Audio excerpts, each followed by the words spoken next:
And welcome back to the Fireside Chat with GDRV. Jeff, how you doing today? Well, I'm good now that I'm around the fire, man. Yeah, so pull up a chair, get your cup of coffee, and let's get started on today's episode. Let's talk about it, man. What you thinking? Well, you know what? Did you go to the solar eclipse recently or see it or drive down to where it was total darkness? You know what? The Great American Eclipse? I did. You know, it's one of those things. See, I grew up the son of a science teacher, so... I did not know that. Yeah, I was instilled with the... I have to go see all the celestial phenomena. Sure. So I saw the one back in 17 or whenever it was, and then this one, it came awfully close up here in Indiana. It wasn't 100%. You had to drive. So I drove about 2 hours south. Yeah, right. Found a cornfield, and me and the family settled in, and it was great. It was great to see. So did you run into the big, giant gazillion people jamming up the traffic I did not. I don't think that actually happened. So you avoided it? Okay. All right. Well, I didn't go anywhere near major cities, so I was taking back roads and things like that. And on the way back, there was a little bit of traffic, but nothing crazy. Okay. But it was cool, and if probably a lot of people out there in the path of totality. What's crazy is like the difference between 1% of the sun and 0% of the sun. Right. In the path of totality there, you could see stars and things like that, planets and whatnot. It was really nice. It was a cool thing. And why do you ask? Well, kind of thinking about solar today. Oh. Yeah, talk about solar and RVs and maybe how that works and what's all entailed.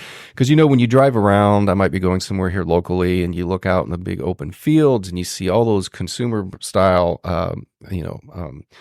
panels sitting around in the field. The solar farms. And it's like, wow, you get intrigued. Like, what is that all about? I mean, you know what it's about. It's solar energy, but how does it work and all that? And then I started thinking, well, and we have those on RVs. Yeah. So why, let's talk about that a little bit today. Right. Well, solar, at least off of RVs is almost, it's a polarizing subject. Some people don't like it, and that's okay. But we're talking about on RVs today.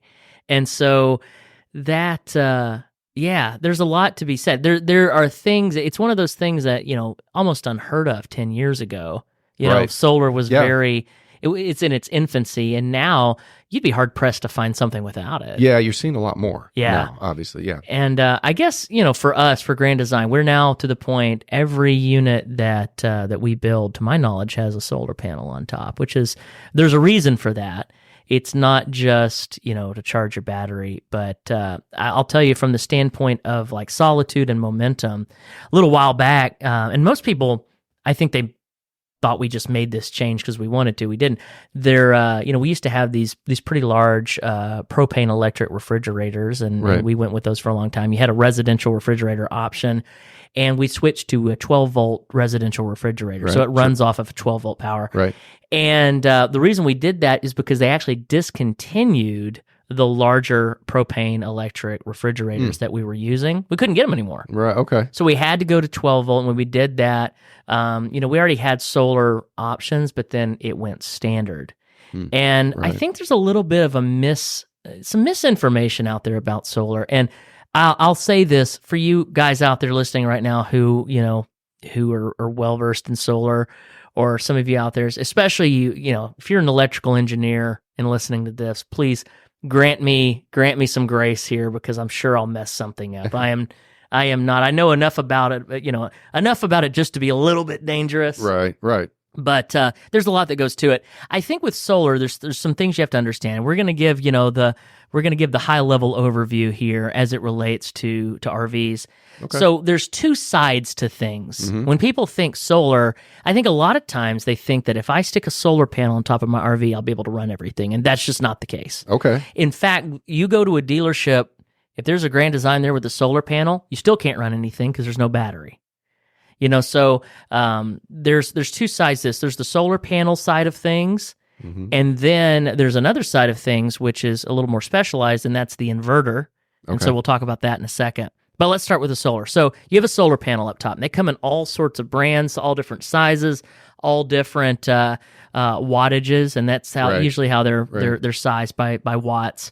And so let's say just for the sake of being simple here, you have a 100-watt solar panel up top. And what that means is in peak sun, at the very best of conditions, you can get 100 watts of solar sent down to your batteries. Okay, so that's peak maximum. Yeah, Okay. yeah. All right. So I mean, if it's 5 o'clock in the evening or if it's cloudy, you're still going to get some. Mm-hmm. It's just not going to be all of it. Okay. And you got to think too. There's a difference even if it's a clear day and it's noon. There's a difference between Indiana and Florida, even with where that sun is, because of how far you are away from the equator and all that, right, and the intensity. Yeah. So, but it's very valuable to have, and for Grand Design, the sole purpose for our standard solar is to keep that refrigerator running. Okay. And it is still very incumbent on the batteries. That's kind of like the fuel tank, if you will. So you have the solar panel. The solar panel takes the energy from the sun, and it converts it to electric current. It sends it down to what's called a charge controller. Okay. And for on our products, you'll see 30 amp charge controllers, 50 amp charge controllers, 60 amp charge controllers. A lot of people are thinking, well, that's really powerful because like 50 amps, that's like shore power. Yeah. Different amperage. Okay. Because you're talking about two different voltage systems. So when we say 12 volt, we're talking about battery power. So 12 volt is essentially you have a battery. It's operating anywhere from just under 12 volts all the way up to just over 14 volts. So it's a little bit of a range. And that's just how fast the energy is moving. Right. Okay. When you have shore power, you plug in, some people call it 110, some people call it 120. Again, it's kind of a range. Most appliances can operate anywhere from 108 to well over 120, and it's just how fast it's getting that energy. Okay, But so the 50 amp shore power, just to clarify, like when I go plug it in at the studio to do pictures or something, that is not the same as the 50 amps coming from the solar. Correct. Okay. Correct. Yeah, because it's 10 times as much energy because you're 120 volt versus 12. Gotcha. So so there'd be a difference, like getting shocked, if you will, with 50 amps of battery power versus 50 amps of shore power. Very different. Very different. Very different Very scenario. different feel. Yes. Yeah. Yes. Yeah. In fact, here after the show, I'll give you an experiment you can do. Okay. Well, okay. Yeah, it involves. Never mind. But yeah, so it's different. Amperage is a little bit variable, and that's why I like to talk in watts because watts don't change. Okay, right. A 12 volt appliance that takes 100 watts and a 120 volt appliance that takes 100 watts. It's the same amount of energy. Oh, gotcha. So there's actually a formula out there that you can do. Watts is amps is watts divided by volts. So if you take your watts, you divide it by 12 volt, or you divide it by 120, whatever your voltage is, you'll get the amperage. So there is a difference. And if you have a Grand Design, you look in your owner's manual, there's actually a chart that shows you the approximate amperage of different appliances, and it divides it between the 12 volt appliances and the 110. Okay. So 12 volt appliances in an RV, things like lights, slides, basically anything you can run off of the battery. And then when you get to things that you can't, things like microwaves, air conditioners, televisions, right. If you have like an electric recliner, that's actually going to be 120.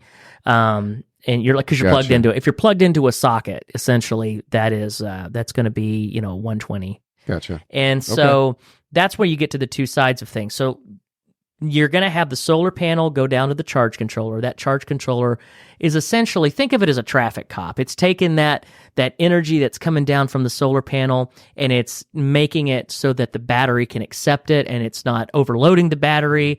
It's not overwhelming the battery, things like that. And so the battery is being charged.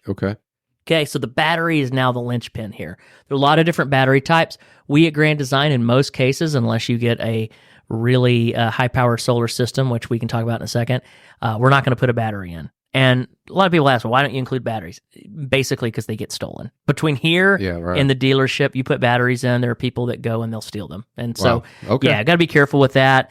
And it doesn't make, because the dealers, they can put a battery in, and you can customize what kind of battery you want. So most of the time, if you went to a dealership and said, I want to buy an Imagine, they're going to put a 12 volt deep cycle marine battery in as your main battery. Okay, and that'll work. I mean, it'll work fine. It'll turn the lights on. It'll do the things that you need to do. Mm-hmm.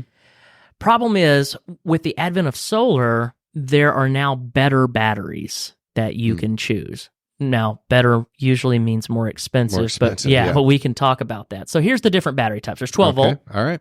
There's 12. All these are 12 volt batteries that we're talking about. Now you can do 6 volt batteries. We're not going to talk about that. You have to wire them differently. So we're not going to talk about 6 volt. All right. These are all 12 volt. So I mentioned before the deep cycle batteries, and what deep cycle means is that they are designed to be charged all the way up, and then you can use them for extended periods of time, and then charge them back up again. Okay. As opposed to like a starting battery in your car. It uses a lot of energy fast, and then it charges, and you really don't use it again until you start your car again. Right. So that you don't want to use a car battery on an RV. Okay. Good point. Okay. So a deep cycle battery, you're using it, and for the longest time, it's what people used for their RVs, and it works fine. Some people get 2, some people get 3 or 4. You just get more battery power that way. Mm-hmm. And then the next step up from that is called AGM. It stands for absorbed glass mat. And essentially what it is, with a 12 volt marine battery, like a deep cycle marine battery, there's maintenance involved. You have to add distilled water to it. Oh, really? Yeah. So Okay. usually, there's a maintenance schedule. Most people do it yearly. I mean, it's, the manufacturer will tell you how often to do it, but you have to add distilled water because it evaporates, and when it evaporates, it can actually corrode, and so you got to add. There's a lot of things you have to do, and those batteries will only typically last 2 to 3 years anyway. So not only is it more powerful, but it's also higher maintenance, obviously, because of the water. Well, no, the regular lead acid, the regular base one is the one you have to do high maintenance. So AGM, Gotcha. a little more money. I would say same amount of power, but very low maintenance. Okay. Instead of water, there's a gel in there, so it doesn't evaporate. And so you can use it. It's better in the wintertime, because it doesn't freeze like distilled water would, at certain temperatures. And so AGM is kind of like the next step up. Still a lead battery, Gotcha. still super heavy. And then after that, you get to the lithium. And that's been the rage this year, and the past couple of years is the lithium batteries. And so you have these lithium batteries. They're actually lithium iron phosphate batteries is the technical term. Sounds fancy. It's not that fancy, but I get it. Yeah. So the benefits here, first of all, you're using a non-lead based battery. So right off the bat, it's a different composition. Lithium has been around for several years now. In fact, someone out there will probably point out that lithium's been around for much longer than you or I even think, because they're in some specialized lithium Right. So just saying, as far as popularity goes, Okay. it's been around, several years here. And the great things about these, and I think the number one advantage of a lithium battery is what's called depth of discharge. So with a lead acid battery, any normal battery, you can only use 50% of that battery's charge. Okay. So what happens, like they're measured in what's called amp hours. Mm-hmm. So we're not going to get super technical here, Tom. I don't want you falling asleep here next to the fire. No, we're doing Okay. good. We're doing good. But you can only use 50% of what a lead acid battery, or it'll ruin the battery. Interesting. Okay. With a lithium battery, you can use 100%. So what that means, what I was going to say, sorry to interrupt, but I was going to say one of my next questions was going to be about the percentage usage differences in the different batteries, because I know there's kind of like cell phone batteries sometimes there's different, 80% versus the 20%. Things like that. So with this, you can that percentage, if you can only use 50% of one battery, and you can use 100% of another, that means the lithium battery is the equivalent of 2 lead acid batteries. Okay, makes sense. If they're rated the same. Okay. So here's the thing: they're 4 times, typically 3 to 4 times as much as a lead acid battery, but it's the equivalent of 2, and most of them are warranted much longer. I know one brand out there warranties for 10 years. Wow. So that's a lot. If you think about it, if you're going to keep your RV for 10 years, it makes sense to get lithium right off the bat. Because then you're getting all that benefit. So there's the battery, the solar, it's coming in, it's hitting the charge controller is sending it to the battery. And as far as the solar side, that's where it ends. Mm-hmm. So you're charging that battery. The sun is, during the daytime. Obviously, when the sun goes down, no charge. Okay. So it's one of those, there's a limited time there. And then a lot of people think, oh, I'll be able to run my air conditioner, I'll be able to run my microwave, all those things. That's a different thing. So you're going to need what's called an inverter. Now, again, there's a misconception out there. Most people think, oh, my RV has an inverter. a lot of times people confuse it with a converter.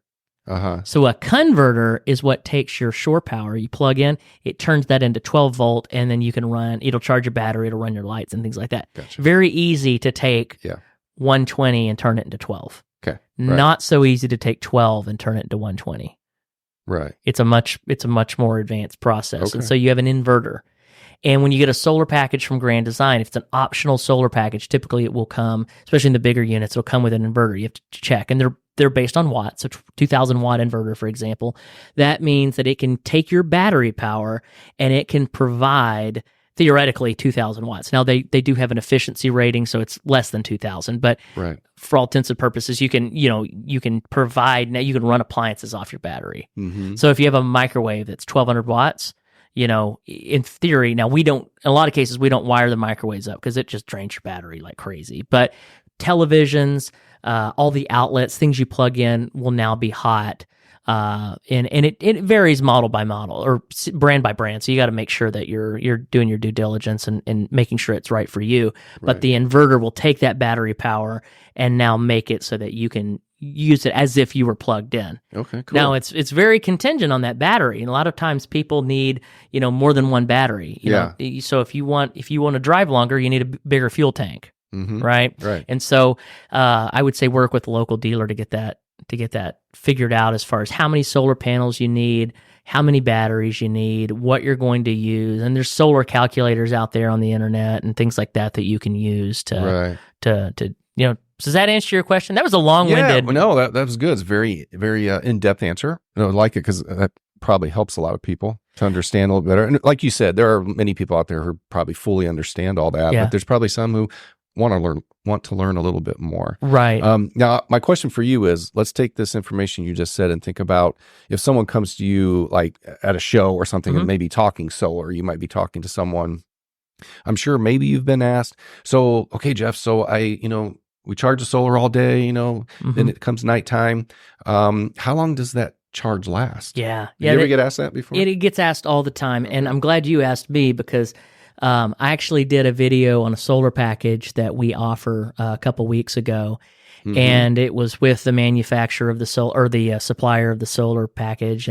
And we went through the whole system, and a lot of people got mad because I didn't say how long it would last. Here's the thing, I can't answer that because there's so many variables. Right, and that was my next thing. Was it probably depends on like what you're using. Like when the sun goes down between when you're after evening watching a movie or something. What are you using? How much are you drawing from it? Exactly. Does it die at 2 a.m. or does it last till 6 a.m. the next morning? Right. Yeah. Right. So it depends. When you have your setup, and there are. You can get pretty close with math, right? Sure. If you know how many watts are in those batteries or amp hours or however you want to, calculate that. And then you calculate draw and things like that. But I mean, even things like this, like if you, and again, there's in the Solitude and the Momentum, there's this solar package. It's $23,000. And and it comes with these 2 gigantic batteries. It's the equivalent of like 16 lead acid batteries. Oh, wow. Yeah, it comes with 2 inverters, 2 charge controllers. It's like, but you can run everything, including all 3 air conditioners. But the time is so variable because I'll tell you, if you're in Arizona in the summertime running 3 air conditioners versus Michigan in the spring running 1 air conditioner. Right.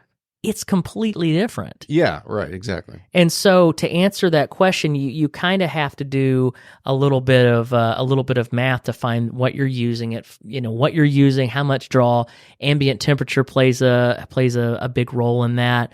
And then what supplemental power? Do you have just the solar up top? Are you driving so that now you have a little bit of a trickle charge from the truck? Yeah. Things like that. Right, it all makes a difference. And so I wish I could tell people, this is the answer, but not even our solar suppliers are confident saying you can use it this long. Sure, right. I figured that was probably a question, though. Yeah. That's why I wanted to bring it up. But I will say this. I mean, to that, and it's funny, even the solar guys will say this, at least on the RV side.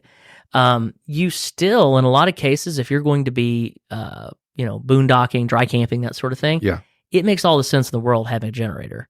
Okay. because All right. a generator is going to be your life support. If what Right, if right. it rains and it's cloudy for 4 days straight? Right. It's your backup. Yeah.